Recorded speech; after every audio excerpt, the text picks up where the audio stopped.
Hello and welcome back to another edition of From the Nosebleeds, brought to you by myself, Walter Limbeck, and Jacob Wetzel. We're right down to the end of things with college football, and we're just now picking things up with college basketball. Got a lot of games going on. We'll start out in college football since it's towards the end of the season. And first, we're going to start out kind of general. My first question I have for you, Wetzel, is there anybody outside of the top four right now that you see getting in? Because in my personal opinion, I think the top four we have right now is pretty solidified. Um, yeah, I would agree with you. I think the top four is pretty set. The only team I could see making it in is Florida, just because obviously I think if they beat Alabama, I think they could get in. Um, Other than that, I mean, I don't think A&M's going to make it in. I don't want Iowa State to make it in as an Iowa State fan because they're going to get blown out by whoever they play. I think Cincy's hopes are pretty much dead. I think Florida's the only team outside the top four that could make it, and that's basically just if they win on 2 weeks from tomorrow. Yeah, so we kind of touched on Cincinnati when I think after the first rankings came out, we talked about how this might be like the peak of where the group of five can get up to. And it kind of looks that way, especially after the most recent polls. It doesn't help them that they haven't played since UCF, I believe. Mm-hmm.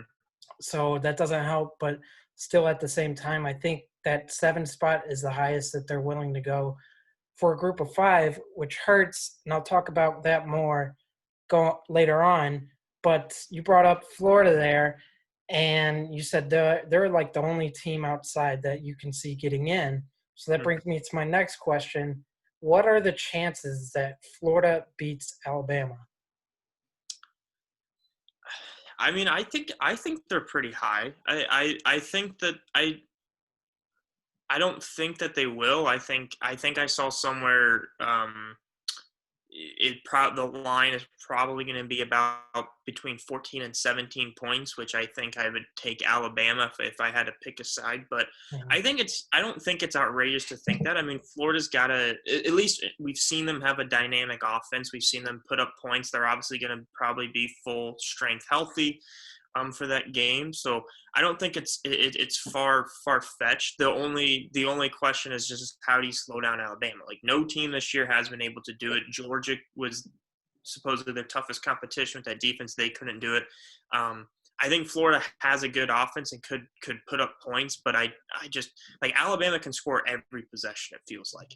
And I think I would lay the points to Alabama, but I don't think it's like far-fetched to see maybe Florida gets a few turnovers, gets a couple extra possessions, capitalizes on them, and keeps it within a one-score game where they can make a play down the stretch in the fourth quarter.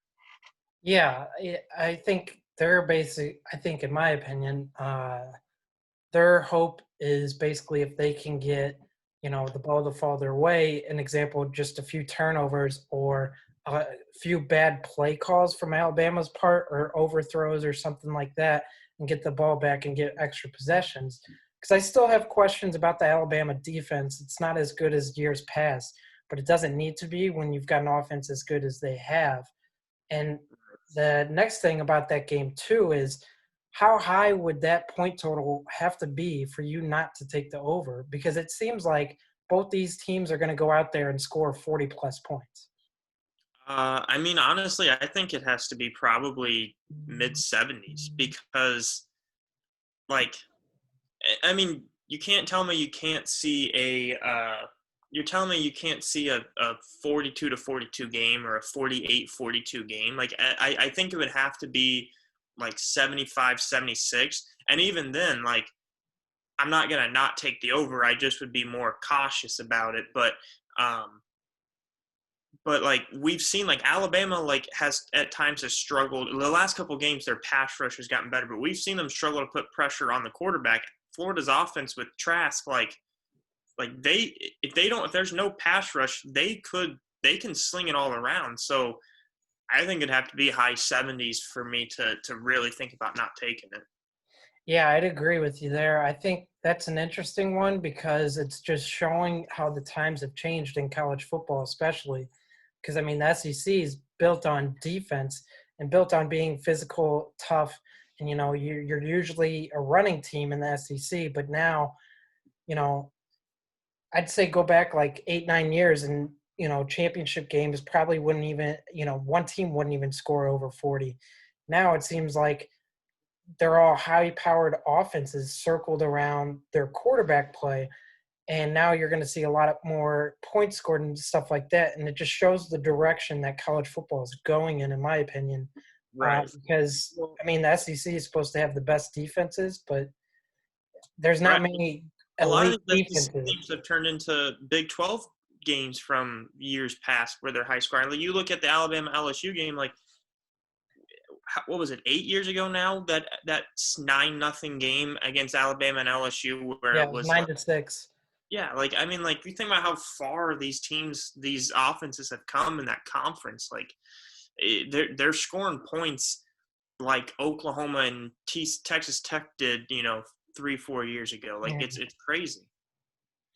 Yeah, it really is, and it's showing how everything's changing in the landscape of college football. Like I said, um, so I think that's an interesting to watch out for, and I think a lot of people are interested to see Clemson Notre Dame again.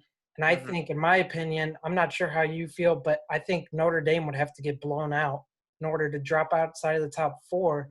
And by blown out, I mean like 30 points, because there's not a lot about Notre Dame's resume where you can point, oh, this is bad, this is bad.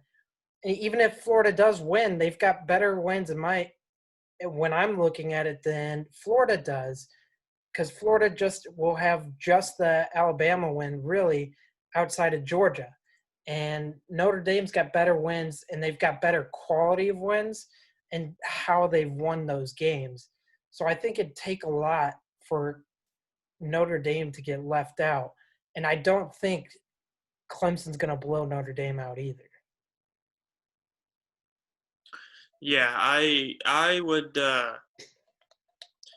think it would take a lot for Notre Dame to not make it. I agree with you. I think their resume is pretty good, especially if Alabama wins, and I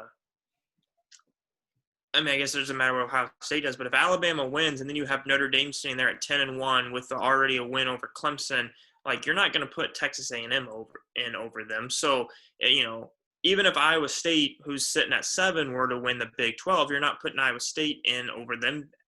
Cincinnati were to win AAC,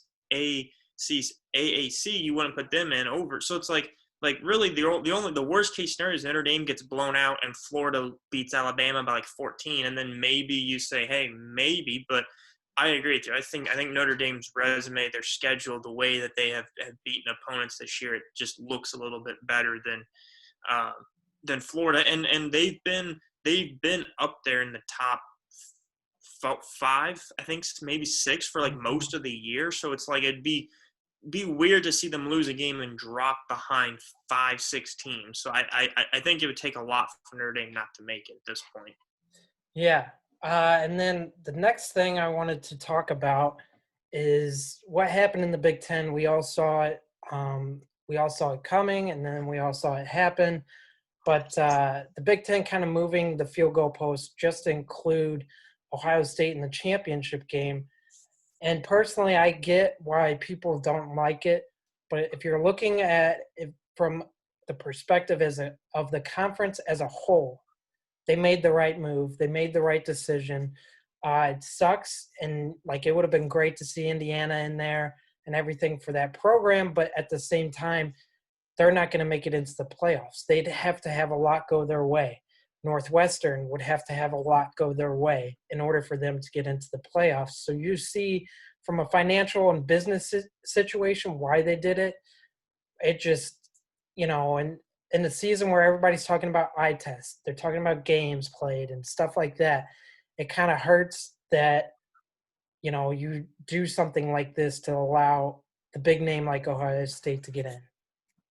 Yeah, I mean, I know we both listened to Pardon My Take, and that's kind of what Big Cat, who's a Wisconsin fan, was saying was like outside of Ohio State, yeah, Indiana is ranked 12th, but like Indiana was not making the playoff. Northwestern, who's ranked 14th, is not making the playoff. Like outside of Ohio State still carries that conference, just like Oklahoma in recent years has carried the Big 12, and really for the most part, Clemson has carried the ACC. Like they programs in the Big Ten rely on Ohio State to do well because they reap the benefits of that.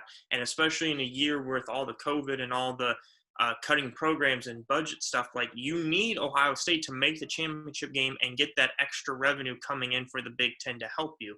And like, I don't know. I listened also to Stanford Steve in the Bears podcast. The Bear went off about it, and he said putting Ohio State in the championship game was the right move. Like Ohio State has to be in the championship game because Ohio State is one of the 4 best teams in the country in his mind. But at the same time, he said, and I 100% agree with this, was you made the rules at the beginning of you need 6 games to get in. You didn't set any bye weeks. You knew you're going to postpone games. You didn't set any time aside to make those up. And then the result happened that you didn't like, and you changed the rule. And he said, what's so bad then about not putting Ohio State in the championship game, letting them play a cross-division opponent like a Wisconsin or an Iowa? Because he like his point was you changed the rule because you didn't like it. So that's one thing. But then at the same time, you're also saying Ohio State should play Northwestern because that's a better win than Ohio State playing Wisconsin or Iowa. Like, it's not. Ohio State could play 3 teams in the Big Ten and it be like, yeah, that's just as good of a win as winning the Big Ten championship. Like, the Big Ten championship doesn't mean anything. Well, and here's the thing too, is like, are those cross-divisional matchups like still happening? Like, they haven't said anything about that. So that's why I think it's really confusing why they did that. And to me, the committee respects the Wisconsin and an Iowa more. Right. Look at where Iowa's ranked right now with 2 losses. Look at where Wisconsin was ranked after only playing 3 games last week. They respect that more. So in my opinion, I agree with you there. It's like, why not just have them play in Iowa, Wisconsin, and then you get the win that way, and it probably boosts them up even more than a Northwestern, who the committee doesn't seem like they really respect all that much. Right, but it goes back to that idea of the committee values conference champions, and Ohio State could be the best team in the Big Ten, but Indiana beat Northwestern in the Big Ten championship game, so they're the champion. But I 100% agree that Ohio State is still the best team in the Big Ten. I don't like that the Big Ten changed the rule to fit this because they set the rule at the beginning and now they're changing it because they didn't like the outcome. But I also agree that like the whole winning your conference championship game is overblown because you're punishing a team like Indiana, who I know they lost to Ohio State, but Indiana did everything that they were supposed to do. They played the necessary games. They beat every team they played except for Ohio State. And you're basically saying, well, Ohio State's supposed to be in a conference championship, so we're just going to make that happen. Well, and then not only that, too, people always talk about winning the conference, winning the championship, it'll look better, blah, blah, blah. There's been a couple cases where teams have gotten in without winning the conference championship game. Alabama's done it. Ohio State, this same exact team, has done it before where they didn't win the conference championship and they got in. The committee, in my opinion, cares more about the name of the program than they do actually the championship and what's going to draw more viewers in, what's going to draw in more money. So that whole championship aspect of it doesn't really make sense in my opinion because of that it's happened in the past. And you're like, okay, if Ohio State lost to Northwestern, that's in the Big Ten championship game to me, and I think a lot of the like average fans and like college football people are not going to say, well, losing to Northwestern in the Big Ten championship game is different than losing to Iowa or Wisconsin in a regular season game. Like last game of the year, Ohio State loses to Wisconsin. They still Like, if they would have lost Northwestern, that's the same result. They would have dropped out probably of the top four. Now, if they were to beat Northwestern in the Big Ten championship game, or they were to beat Wisconsin in the last game of the year and not play the Big Ten championship game, they'd still be a top 4 team. So I don't understand, like I think that, like, that's where the Big Ten, where people are kind of up mad at the Big Ten, is it's like, well, just because, like, they can beat an Iowa or Wisconsin, which, like you said, the committee has respect for those two schools, and they'd still make it if they want. Yeah, But it's just the committee has valued these conference championship, like the committee, or that's what the Big Ten thinks the committee is going to value, is that championship win, even though, like, they technically did not meet the rules to get there. yeah, and I mean that's what's frustrating and doesn't really make sense. But I mean, it is what it is, and you can't do much about it right now. The next kind of question I have, and I'm going to ask this question, and then I'm going to explain it a little more in detail and what I'm saying by this question. What are the rankings for? What are the rankings for? And what I mean by that is, are the rankings for, a name? Are the rankings for a program, how they've done in the past, what they've done in the past? In my opinion, and what I think the ranking should be, is how a team does during the season. That's what it should be. But time in and time out, again, they always go back to, like, the name, the history, the program. And it's not really about what they've done throughout the season, which is frustrating for anybody that's not a big name program. It's frustrating not only for the group of 5, but it's frustrating for somebody like an Indiana who's having a great year. It's frustrating for those teams who are having great years but can't get the respect because they're not a big name traditional program, or they don't have the history. They won't draw in the viewership. They won't draw in the money. That's frustrating for anybody. And it's really frustrating being a group of 5 fan, because you see, I'm going to go off on your team a little bit here, but you see a team like Iowa State who lost by 17 points to Louisiana Lafayette to start the season. They lost by 17. That Louisiana Lafayette team only has one loss. That loss is to Coastal Carolina.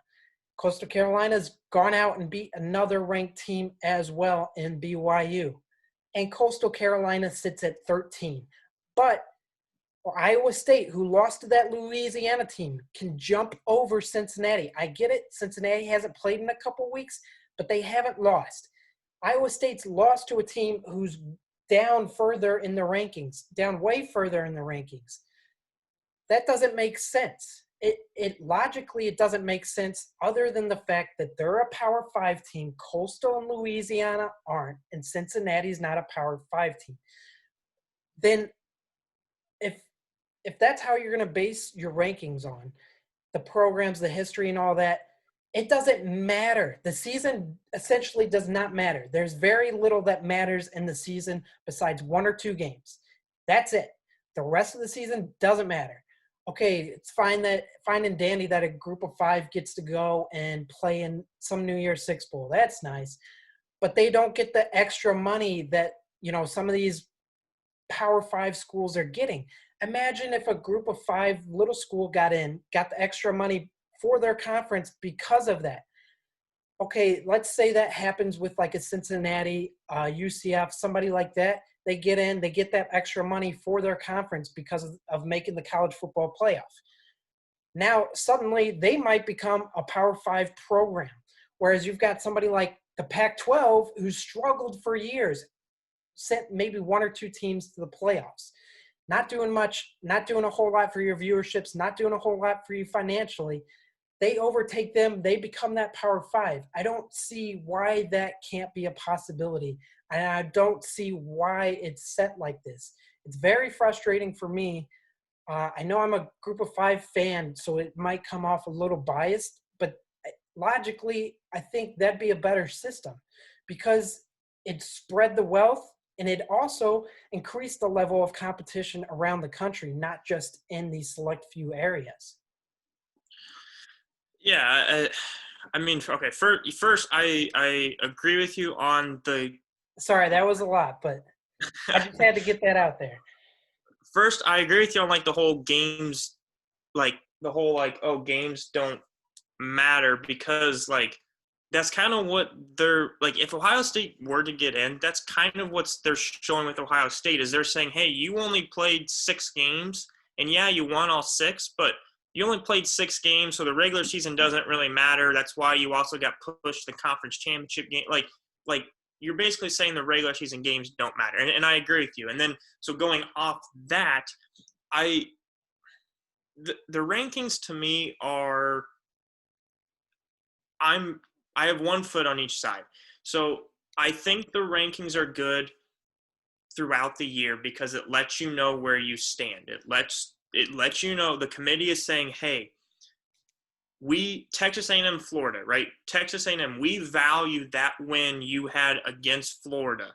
That's why you're ahead of them." Um, you know, I agree with it on that stance, but I also agree with you on the other side of rankings are pointless when like a year like this where you had Ohio State and Penn State ranked in the top 10 for 3 weeks when other teams were playing games and they weren't, but they were in the top 10 because of their name. And that's kind of where I'm like, why do we have rankings in? Like, why is Ohio State ranked 4th in the country in the middle of October on their first game when you have 9 schools behind them who are 4-0 and have looked really impressive. And like it's the same thing with Coastal Carolina. Like they weren't ranked until like 3 weeks ago. Like they were undefeated, beat a couple good schools. Like they beat Appalachian State, they beat Louisiana, and like why? What's so bad about ranking them? What's so bad about giving them a number by their name and letting them just be the 22 ranked team for a week, and then they win? You move them up to 20, they move them up to 18. Like there's what's so bad about that? So like that's I think like Stanford Steve on that podcast said it the best. Like people like the rankings they don't move undefeated teams up high enough, and they don't move certain teams down far enough when they lose. Cincinnati is so I'll go to your Cincinnati, Iowa State, Louisiana example. Iowa State is ranked ahead of Cincinnati for 2 reasons. Number one, recency bias, like you said. Iowa State's played recent games. Number two, they are a Power 5 team in the maybe 3rd best conference, top to bottom, Big 12, depending on how you rank them over the ACC right now, top to bottom, because the Big 12 does play everyone in their conference. But like the Big 12 is better than the American Conference because they're a Power 5 school, because they're a Power 5 conference. So that's why they're up, like they're ahead of Cincinnati.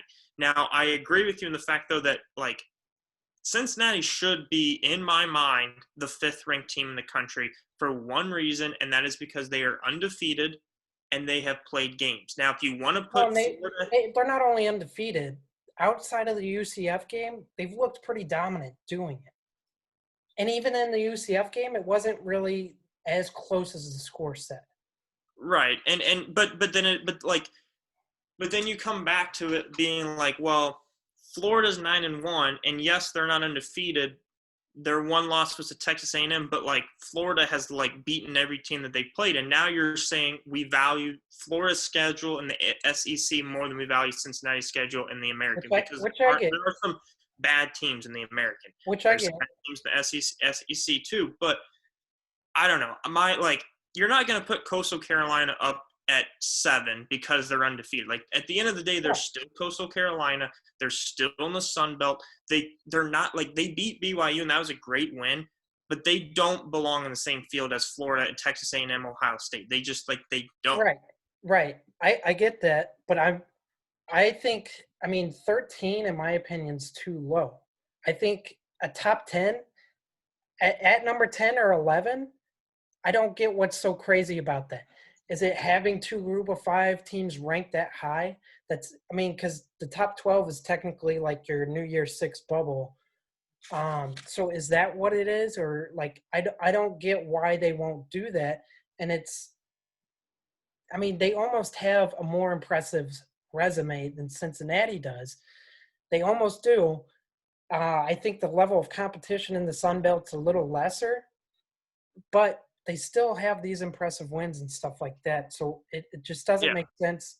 I And mean, then yeah. I see what like I get what you're saying, but like it's just it's hard to put a team like Coastal Carolina. Like I do think 13 might be too low, but it's hard to put a team like Coastal Carolina ahead of a team like Miami or ahead of a team like I mean even like Oklahoma. Like Oklahoma like they've lost 2 games early in the year and have basically like dominated every Big 12 team that they've played. Like I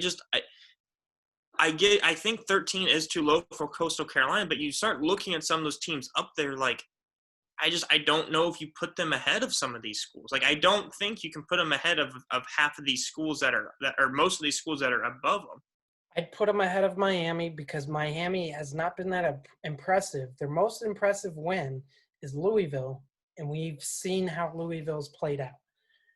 They had the other big game against NC State, squeaked by NC State. NC State's not a bad team, but they're not a great team. And then you've got the Clemson game where they got absolutely blown out. So in my mind, I get that Miami's the name and everything, but at the same time, when you watch them play, the two comparatively, I think Coastal's more impressive to the eye test, which they're talking about more this year. And then the other team, I would say, and I mean, you'll probably think I'm crazy for this, but I think Georgia's ranked too high. Yeah. I don't see Yeah. why Georgia's ranked so high because they haven't been impressive, especially on the eye test. And they've got the 2 losses, and they're playing Mizzou this weekend, who's ranked for some unknown reason, which is kind of the same thing that happened with Auburn a couple weeks ago. They got ranked before a big game, they got beat, and then they left the rankings. The same thing's probably going to happen to Mizzou here. And it doesn't make sense where they pick and choose to be, oh, the schedule, this and that. Because if you look at Mizzou's wins, their 5 wins, none of those teams are above 500. None of those teams are any good, really. I mean, yes, they're in the SEC, but the SEC East is weaker. And those teams, when you watch them play, you watch Kentucky play, it is not easy to watch. You watch Tennessee to play, it's not easy to watch. Some of those teams they're playing aren't that good. I I I will say like the college football playoff rankings are different than the AP. Like when you look at them side by side, like you look at the AP top 25, Cincinnati is still at 7, but the 2 teams ahead of them are still Florida A&M and in the Right. top 4. And then you look at Iowa State's down at 10, Coastal's at 11, Georgia's at 12, Oklahoma's at 13. So they're putting Coastal Carolina ahead of Georgia, Oklahoma, and then behind.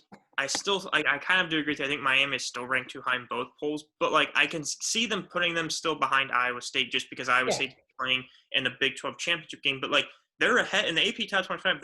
They're ahead of Georgia and Oklahoma. But like you look at the playoff rankings and they're at 13, and it's like that's where I the think thing. they're ranked too low. That's the thing, though, is the playoff rankings are the ones that matter. And those Right. are the ones that I don't have a problem with the AP and, the coaches and stuff like that, because I think generally they get it pretty close to pretty, spot on, in my opinion. But I think the playoff committee just has this bias to them, whether it's right, whether it's wrong, that's up for you to decide. But they have this bias to them, and sometimes the way they rank teams just doesn't make sense.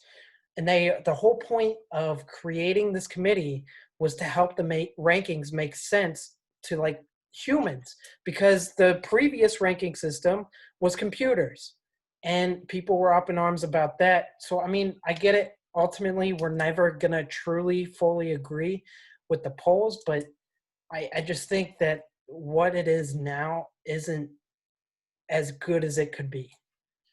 I mean, because I understand what you're saying, and I go back and forth on it too. I don't understand the rankings sometimes. I'm like, what's like, why this, why that, and but then I also like, on the other hand, I'm also like, I do understand the rankings because I do think that like there has to be a little bit of bias with it of Power Five teams are better.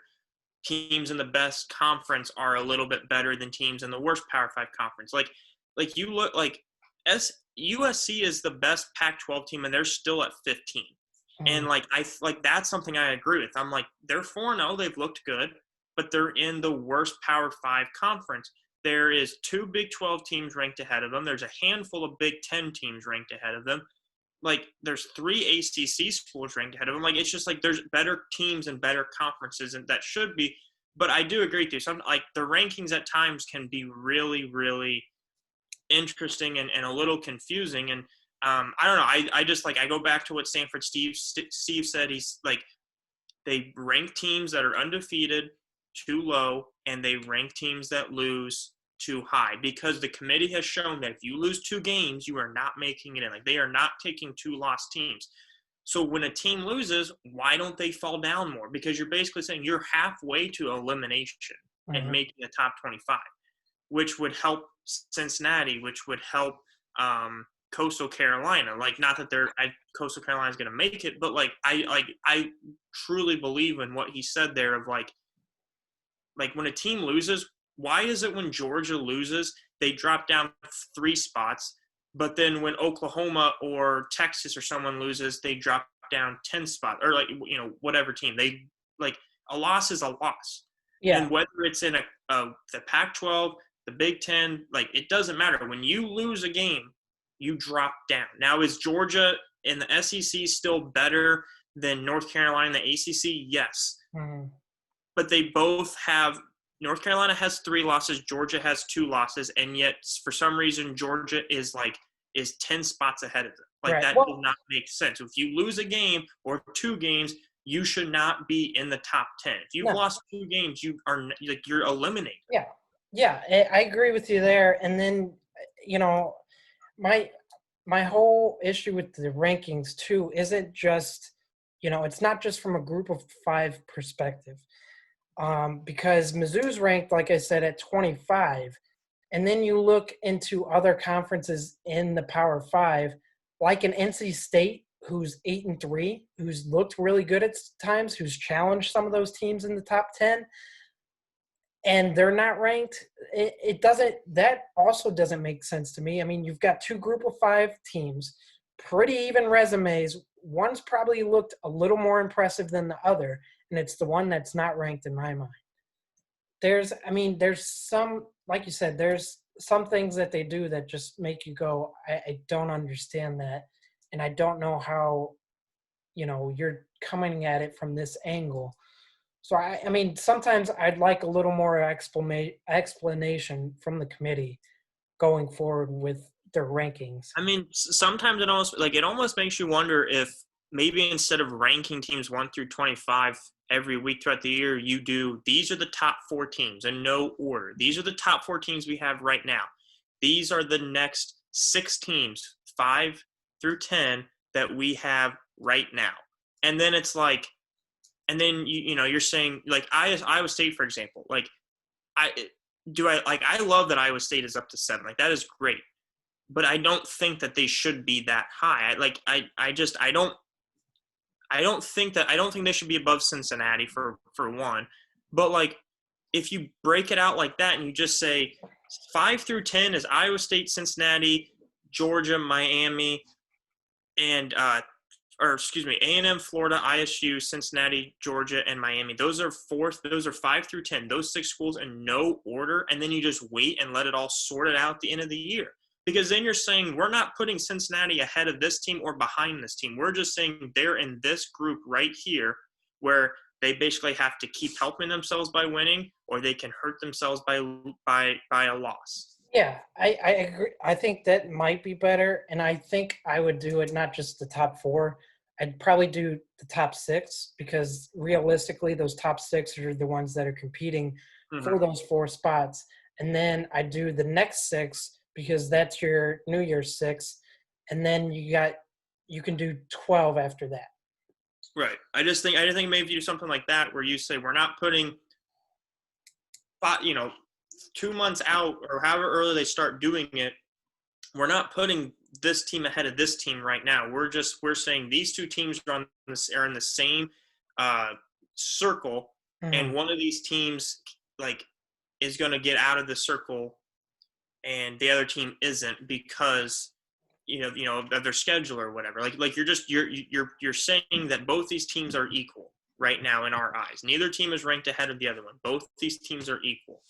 And I don't know. I mean, maybe it would work, maybe it wouldn't. I don't know. But I do agree with you. I think I just think ranking them like that can be very confusing, and it can be very it could probably be disheartening to a team like Coastal Carolina, or a team like Indiana. Even like Indiana is 6-1, and you say we have done everything we have been asked to do this year. We lost one game by 7 points on the road to the number 4 team in the country, and we are somehow behind Oklahoma, Miami, Georgia. Why are we behind those teams? What have we done that Georgia has not done? Or Yeah. it's just, it just doesn't make sense. So I Well, agree with you, with yeah. that. Yeah, that's my big thing with the rankings. They don't make sense sometimes, and like I said, they tend to favor the traditional powerhouses and those big name programs, Mm-hmm. which I think is not fair, especially like you mentioned, for an Indiana, for a Northwestern, for an Iowa State, even at times. When they have good years, it's not going to necessarily favor them because of the name, and that's wrong in my opinion. But we'll move on. You have Last, did you bet on the Arizona State game, the I did not. Territorial Cup? I did not. I took Arizona minus 11.5, and they're up 14-0 but 3 minutes into the game and got the ball back on an Arizona is or State. um, but Sorry, just I didn't no, know if you're good. you bet on that game. But we'll get into something a little bit different. Before we get into the 3 games that I want to talk about this weekend, I want to know, in your mind, who are the top 5 candidates, and then give me 1, 2, 3 in order, and then you could throw 2 others out there for the Heisman. I still think it's Trask still. I think it's Trask, Mac Jones. I still think it's put Trevor Lawrence in there. And then I'm going to throw in, I think Devonta Smith has to be in there for Alabama because he puts up video game numbers for that team. And he has shown that he can run by anybody on any field. And then my 5th guy is to just, for 2 reasons. Number 1, spread the positions around. Number 2, because of my bias, I'm going to put Breece Hall in there from Iowa State. I think you have – I think if you do that, you have arguably one of the better running backs in the country. You have probably the best wide receiver in the country. And then I think you have the 3 best quarterbacks in the country, Trevor Lawrence and the number 1 pick, and then Mac Jones and Kyle Trask, and the 2 guys who are basically putting up the best numbers. That would be my top 5. Now, out of those 5, I think it's going to come down to 3 quarterbacks, and which of those 3 quarterbacks, basically looks the best because they're doing the voting after the bowl games and stuff. But that would be my top 5, and I think it'll come down to 3 quarterbacks, and whichever one of those 3 looks the best. Yeah, I'd agree with that, like 100%. Your list right now. The thing with the top 3 is, for me, I'd put Trask still number 1, but I'd put Lawrence 2, and then Mac Jones 3. And here's why. I think it plays into the fact that Devontae Smith is playing so well.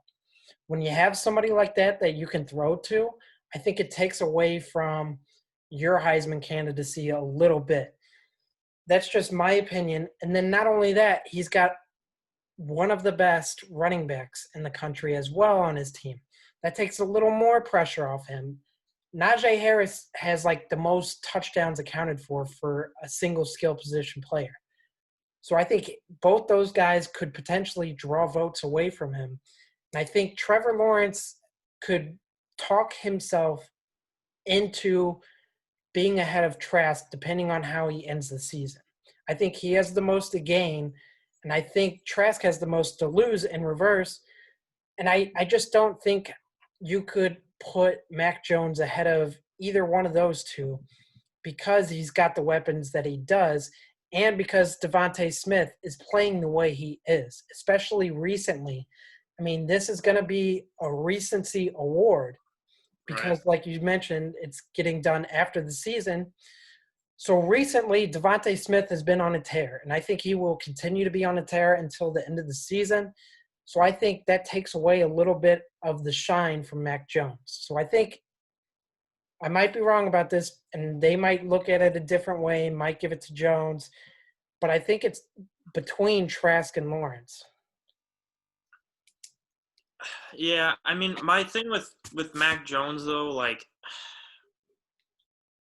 I think that like, I mean, yeah, he's got Najee Harris, he's got great wide receivers. But like when you watch him play, like he makes all the throws, he makes all the right decisions, he makes all the right reads. So does Lawrence, and so does No, I Trask. know, I And know, here's another difference between those two and him. Devontae Smith accounts for like a third, if not close to a half, of all of his passing touchdowns, whereas Lawrence is more spread out between the receivers. Even Trask, even though Pitts has done miraculous, remarkable things, he was injured for 2.5 games, and Trask still threw for 4 touchdowns in all those games. So his is a little more spread out. That's the thing why I would say that Devontae Smith draws away is because his production inflates Mac Jones' numbers the way it does. I, I mean, like, yeah, no, I get what you're saying, but I mean, like you like look back to some of the other recent Heisman's though, like a lot of these quarterbacks that have won it have had good players by them. Like that's why like But, I mean obviously Lamar Jackson's a little different, but like you look at some of the other guys that have won, like they've been on teams that have done really well. right, I get that, but the thing is, so much of Devontae Smith accounts for so much of Mac Jones, No, I and yeah, I and know. those other guys, yeah, they might have had a CD Lamb, they might have had somebody else playing wide receiver for him, like a Marquise Brown, but it was still more spread out. It wasn't so much of one player. No, I know. I just it's hard to not watch Alabama and just like the watch their offense and be like this is a great offense. Right. And I don't know. I just but like Mac Jones is going to be there at the end of the year because he's on the best team and he's the quarterback of the best team. and I think and he I should think I be. think when it comes down to Alabama against Clemson again in the national championship game, it's going to come down to Mac Jones and Trevor Lawrence in the Heisman Trophy because it's recency and it's two guys that will have put up like Trevor Lawrence is going to put up good numbers against Notre Dame, but like Mac Jones is going to put up great numbers against Florida just because that their offense has scored on everyone. That's fair. That's just where I stand on that, and I see where you stand as well. Because it is hard not to look at Alabama and be like, "Wow, all this is going on." Mm-hmm. With that being said, we'll get into the first of our 3 games, and the first one is a 11 o'clock kickoff. 2 teams we mentioned when talking about the rankings: Georgia at Mizzou. So I mentioned this to you earlier today. Mizzou's student section or whatever had a fake tweet that they sent out when they changed like their underscore, or I mean their Twitter at, and they also changed the name of their actual Twitter name, and it came across as Georgia football. Uga has passed away. All this, and in my mind, immediately when I saw that before I knew it was fake, I was like, okay, you got to hammer Georgia because the mascot. But now in my mind, it's like, okay, you have to hammer Georgia because you can't fake an animal's death like that. You can't go out there and do that. I feel like that's bad luck on your part. And I get it, you're trying to rile them up and stuff like that. But at the same time, doing something like that, I think it's bad omens for Mizzou. We already touched on this too. My question I wrote down here is why is Mizzou ranked?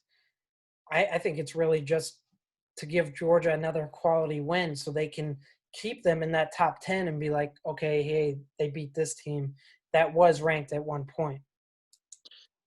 Yeah, I mean, it's kind of cool. I don't know. It's kind of cool though to see Missouri ranked just because they've been, excuse me, they've struggled recently in football. So it is kind of interesting to see them ranked. But yeah, I mean, just the worst kind of people down there in Missouri. I tell you, just scum is what they are for tweeting out a dog's fake death. But uh, what is this? This is Missouri's first game being ranked, right? Yeah, because I And mean, it's they at started home out against 0 and Georgia. 2, and then they got to 2 wins and then lost another. And now they've rattled off a couple against some of the The lesser teams in the East. the only thing that I like, Georgia's the better team. We both know it. The only thing that I would be skeptical of is like end of the year game like this. Georgia's playing for essentially nothing, a better bowl game, which half their players will opt out for the draft anyway. So it's like really like Missouri has more to play for. They're playing at home. They're playing their first game as a ranked team. Like I don't know. I don't want to bet this game. I want to stay far away from it. I won't even watch it because Georgia football is just beaten into everyone's head so much now. But I don't know. Like I to me, if I'm a Missouri fan, I'm excited for this game. Like you have a ranked opponent coming to your place. You're now ranked. Like when was the last time Missouri was ranked and played another ranked opponent at their SEC home title stadium? game. SEC title game probably 2014 when they got blown out by Alabama Alabama. or Auburn. Yeah. But like I don't know, like you watch this, like you look at these two teams and it's like I don't know. Georgia's just never looked great. They look better now that Bennett's or that Daniels is at quarterback, but like I mean, I don't know. I want nothing to do with this game. I want to be as far away from it as possible. But if I'm a Missouri fan, I'm excited for this game. I think I would. I mean, you have a chance here to win a big time football game like this, and you can have a chance to beat Illinois on in basketball. It could be a pretty good weekend for a Missouri Tiger fan.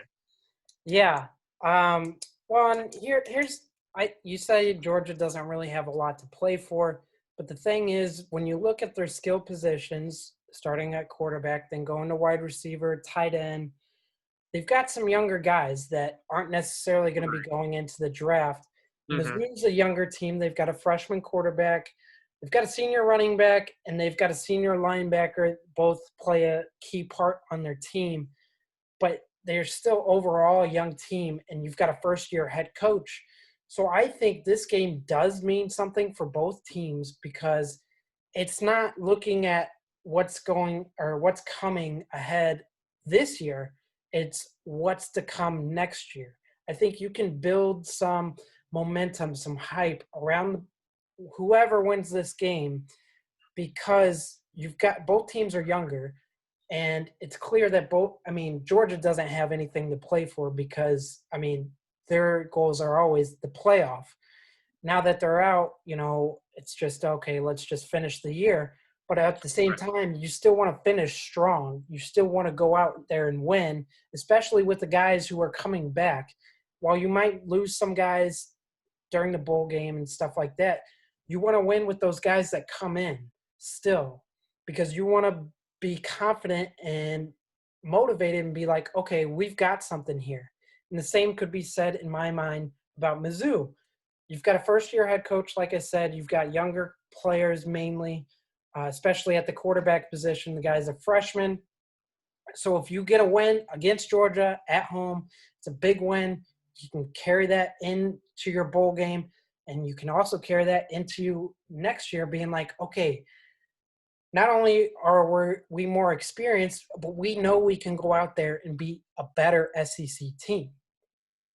Right. No, I agree with you. I think like Georgia has good young talent just simply because I mean they're Georgia. They're one of the best college football teams year in and year out in the country. But like I just think it's gonna be tough if you're a Georgia player to be like last game of the year, Columbia, Missouri, got to go all the way up there. It's gonna be cold, probably. Like it's a tough game to get ready for. And even if you are a younger player, like you're excited to play, but at the same time, like if you're the third string tight end, don't see much of the field, and now you got to go out there and play against Missouri's starting defense, and late in the fourth quarter, tied ball game. Like I don't know, but like I said, I'm want nothing to do with this game. I know it's a pretty bare slate, but I've had enough Georgia football for the year, and that's that's nothing against the Missouri Tigers, but I've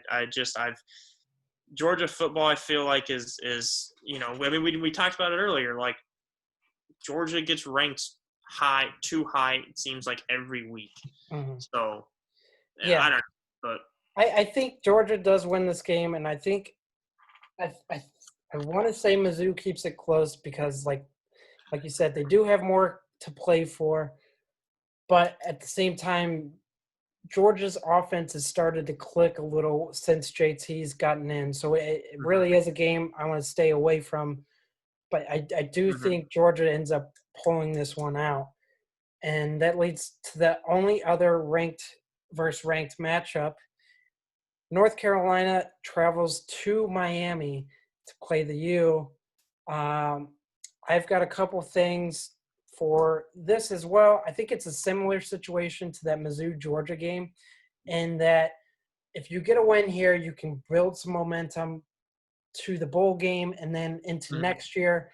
Manny Diaz is only his second year at Miami, and same with Mac Brown. Mac Brown's North Carolina team is very young.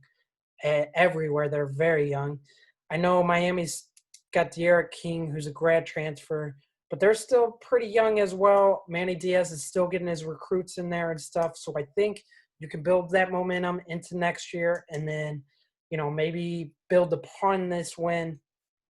I think the defense will be key because neither team plays very good defensively. So I think the defense with the most stops or who forces the most turnovers could potentially win this game. Yeah, I mean, both teams both teams have great offenses. We obviously we've talked. It seems like we've mentioned it every week. North Carolina's offense can score on anyone. Miami has seemed to have found their offense recently. Um, they only put up 25 points on Virginia Tech, but they put 44 up the week before. They put 48 up last week. Obviously, their opponents aren't that great, but their opponent's defense isn't better than North Carolina's defense is. So I agree with you. I think it's kind of whatever defense puts their foot in the ground and makes some plays down the stretch. But um, I think this is a big game for Miami, kind of like you mentioned in terms of finishing the year strong. But Miami has a chance to finish the year in the top 10. They have a chance to finish the year with one loss. They have a chance to go to a nice bowl game, show out, show what they've done. De'Aaron King is going to lay it all out there, being a fifth-year grad transfer. I think this is a big, big game for Miami because you can really kind of put a nice bow on this season and say, look, it wasn't pretty at times, but we're in the top 10. We had one loss to maybe the best team in the country in Clemson. I think it'd be a great little bow on there for Miami. And then you look at North Carolina, they had a good year last year. They had a better year this year. Their season is next year. They're They get building. They're building. Sam Howell, yeah, exactly, and that's why if they lose this game, they lose it, no big deal. Go play good in your bowl game, finish the year on a strong note there. But I think this is a big game for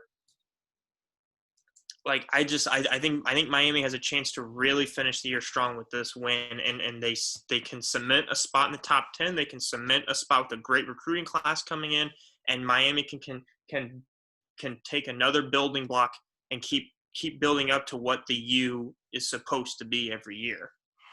Yeah, I agree with you there. And I think the other thing too is like North Carolina, it seems like you always know they're going to score. And I think with the rankings, a lot of people question why Miami's ranked so high. So, like you said, this is a chance for them to solidify, hey, we are a top 10 team. We can Right. beat these big programs. We can beat these good teams. Yes, North Carolina's had a couple slip ups this year, but overall, they're still a really good team. They're Well, still a team who could beat anybody and can compete with anybody.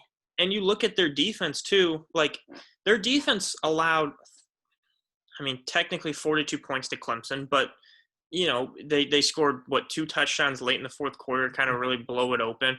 But you look at their defense; they let up 41 points to NC State in early November. Outside of that game, they have allowed one opponent to score over 30 points the entire season, and that was second game of the year against Louisville, who at the time was ranked playing well.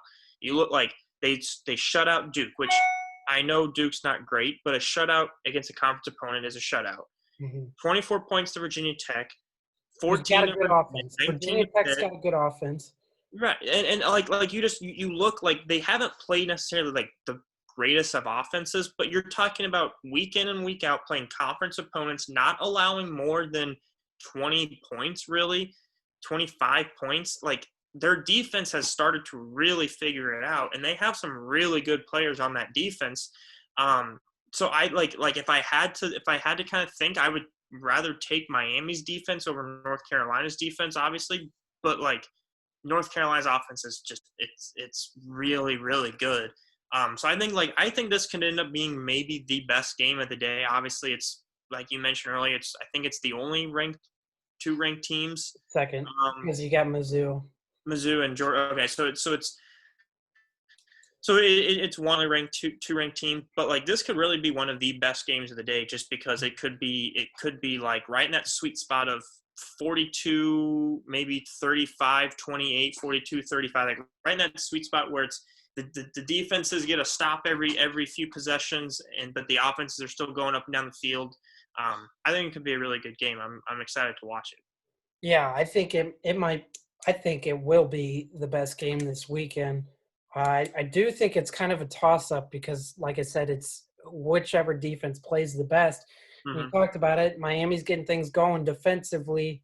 I know North Carolina is very young on defense, so maybe this is a game for them to actually prove, hey, this is where all our talent is too, because they've got a lot of five-star guys on that defense that Yeah. haven't Mm-hmm. really done much so far, but now is a chance for them to say, hey, we're here too. And I will say they let Ian Book run around on them quite a bit. Derek King yeah, is a different animal. yeah, But it's a 3-point spread right now, and the U is 6-3 ATS this year at home, 3 points. So it should be a close game, but I would think the U would be the right play. I'd agree with you there. Maybe I don't know. I still think it's more of a toss-up, so Yeah. I can't really say what side I want to play or if I am going to play a side. But I will move on to a game that, doesn't feel quite the same this year, but traditionally it's a standalone game, and it's usually one of the best spectacles to watch in college football, and that's Navy versus Army. This is the first home game where one team hosts another in a long, long time. This is the first home game for Army in 77 years, I believe it is, in this game. The over-under, the total is set at 37.5, but 14 straight unders have hit. Navy this year has not been very good. I think they started out okay, but they've really struggled here down the stretch. And I think Army's also more motivated because Navy canceled their game with Air Force because, they were like, oh, well, we don't want to travel. We don't want to do this and that. And Army's coach has come out and said, we'll play Air Force wherever we have to because that's a game that matters. Hmm. And we'll play Navy wherever we have to because that's a game that matters. So it feels like there's a little more motivation behind the Army team, just listening to press conferences, listening to the two different coaches talk. And I mean, going into this game, usually you've got two similar teams that are pretty evenly matched, but it feels like this year Army is the better team, and it feels like they have the upper hand right now, which in recent years they haven't really been able to say that they're for sure the upper team right now. Yeah, I agree with you. It, like Army started out the year pretty good. They played Cincinnati close. They got a couple good wins. They started to kind of fall off after that. But you look at Navy, like 37 and a half points is not a lot of points. But Navy has scored 13 points in their last two games. Um, it's just they don't. You're talking about a team in Navy that just has not scored points recently, and I mean they're only averaging 18 points a game, and that's largely in part to the fact that they score they're in their last five games they went 23, 21, 37, and then went down to 7 and 6. So they're scoring 18 and a half, giving up 32. I think Army, like you said, Army would be the right play. They're just a better team. You're talking about the same style, two triple option offenses, but one is clearly better than the other one.